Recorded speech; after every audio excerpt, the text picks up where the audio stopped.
Last mini ಬ್ಲಾಗಲ್ಲಿ ನೀವು ನೋಡಿರ್ಬೋದು, ನಾನು ಬೆಂಗಳೂರಿಂದ ಶಿವಮೊಗ್ಗಗೆ ರಾತ್ರಿ ಹೊರಟು ಬೆಳಗಿನ ಜಾವ 5 ಗಂಟೆಗೆ ರೀಚ್ ಆದ್ವಿ.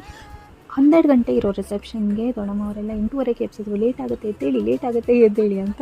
ಸೊ ನಾನು ನಿದ್ದೆನೂ ಬರ್ತಾ ಇರಲಿಲ್ಲ. ಸೊ ಮನೆ ಸುತ್ತಾಡೋಕ್ಕೆ ಶುರು ಮಾಡಿದೆ, ಟೈಮ್ ಪಾಸ್ ಮಾಡಬೇಕಲ್ಲ.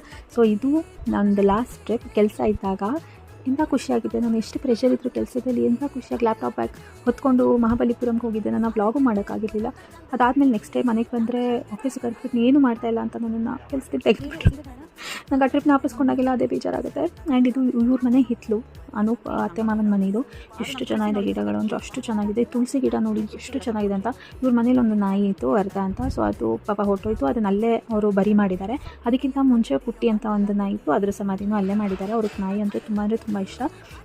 ದೆನ್ ಆಲ್ಮೋಸ್ಟ್ 11 ಗಂಟೆಗೆ we started getting ready for the reception. So ಇದು ನನ್ನ ನಾದಿನಿ ಫ್ರೆಂಡ್ ರಿಸೆಪ್ಷನ್ನು. ನಾವು ಸುಮ್ಮನೆ ಕಂಪನಿ ಕೊಡೋಕ್ಕೆ ಹೋಗಿದ್ವಿ, ಅವಳೊಬ್ಬಳೇ ಹೋಗಬೇಕಲ್ಲ ಅಂತ. So this is a very old sari. This the second time I am wearing this sari. And ನನಗಂತೂ ತುಂಬ ಇಷ್ಟ ಆಯಿತು, ಹಾಯಾಗಿತ್ತು. And these are the photos that I clicked at the wedding.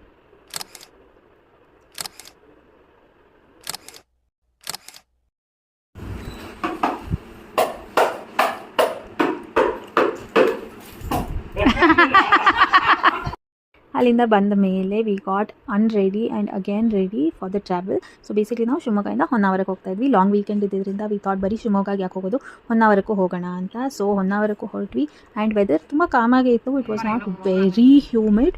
But ಬೆಳಗ್ಗೆ ರಿಸೆಪ್ಷನ್ ಹೋದಾಗಂತೂ ಫುಲ್ ಸುಟ್ಟೋಯ್ತು ಮೈಯೆಲ್ಲ. ಊಟ ಮಾಡೋಕ್ಕೆ ಹೋಗಲಿಲ್ಲ, ಅಷ್ಟು ಹಿಂಸೆ ಆಗ್ತಿತ್ತು. ಅಲ್ಲಿಂದ ಬಂದಮೇಲೆ ಇಟ್ ವಾಸ್ ಪ್ರಿಟಿ ಕಾಮ್ ಒಂಥರ. ಅದಾದಮೇಲೆ ನಾವು ಹೊನ್ನಾವರಕ್ಕೆ ಹೋಗಿದ್ದ ಮುಂಚೆ ಆನ್ ದ ವೇ ಬಂಗಾರಮಕ್ಕಿ ಅಂತ ಒಂದು ಟೆಂಪಲ್ ಇದೆ. ಸೊ ಅಲ್ಲಿಗೆ ಹೋಗ್ಬಿಟ್ಟು, ಅದು ವೀರಾಂಜನೇಯ ಟೆಂಪಲ್, ಅಲ್ಲಿಗೆ ಹೋಗ್ಬಿಟ್ಟು ದೇವ್ರ ದರ್ಶನ ಮಾಡಿಕೊಂಡು ಬರೋಕ್ಕೆ ನೋಡಿದ್ವಿ. ಬಟ್ ಬಾಗಿಲು ಹಾಕ್ಬಿಟ್ಟಿತ್ತು. ಸೊ ಅವತ್ತಿನ ದಿನ ದರ್ಶನ ಮಾಡೋಕ್ಕಾಗಲಿಲ್ಲ. ಎಲ್ಲೇ ನೀರು ಸಿಕ್ಕಿದ್ರು ಅನೂಪ ಮತ್ತು ಆರುಷ್ ಮುಖ ತೊಳ್ಕೊತಾ ಇದ್ರು ಪಾಪ ಶೆಕೆಗೆ.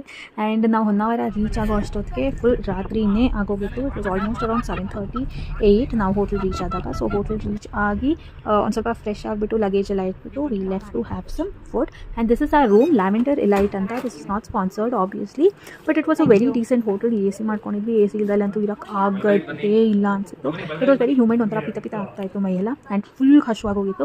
8 ಗಂಟೆ 8:15 ಆಗೋಗಿತ್ತು. ಆ್ಯಂಡ್ ಅಲ್ಲೇ ನಾವು ಜಂಕ್ಷನ್ ಹತ್ರನೇ ಅನೂಪ ಮಾಡಿದ್ದ ಫುಲ್ ರಿಸರ್ಚ್ ಮಾಡಿ ಹೋಟ್ಲನ್ನ. So it was less than 2 kilometers from our hotel, Rameshwaram ಅಂತ.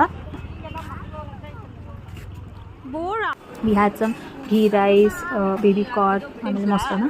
ಆಟ ಸಾಮಾನು ಅಂಗಡಿ ಎಲ್ಲೇ ಕಾಣಿಸಿದ್ರು ಮಕ್ಕಳು ಆಟ ಸಾಮಾನು ತೊಗೊಳ್ತಲೇ ಇರ್ತಾರೆ. ಅದಾದಮೇಲೆ ಫುಲ್ ಡೈಲಾಗ್ ಬೇರೆ, ನನಗೆ ಇದು ಇಷ್ಟ ಆಯಿತು ಅಂತ ಹೇಳೋದು. We also got some soda. Okay ಯಾರೋ ಅದಾದ್ಮೇಲೆ ರಾತ್ರಿ ಹೋಟ್ಲ್ ರೂಮಿಗೆ ಬಂದು ಇಟ್ ವಾಸ್ ಸ್ಲೀಪ್ ಟೈಮ್. ಅದಕ್ಕಿಂತ ಮುಂಚೆ ನಾನು ಅಮ್ಮನ ಫ್ರೆಂಡ್ಸ್ಗೆ ಒಂದು ಕೊರಿಯೋಗ್ರಫಿ ಮಾಡಿಕೊಡ್ತಾ ಇದ್ದೆ ಸಂಗೀತಕ್ಕೆ. ಸೊ ನೆಕ್ಸ್ಟ್ ವ್ಲಾಗನ್ನು ಕಂಟಿನ್ಯೂ ಮಾಡ್ತೀನಿ.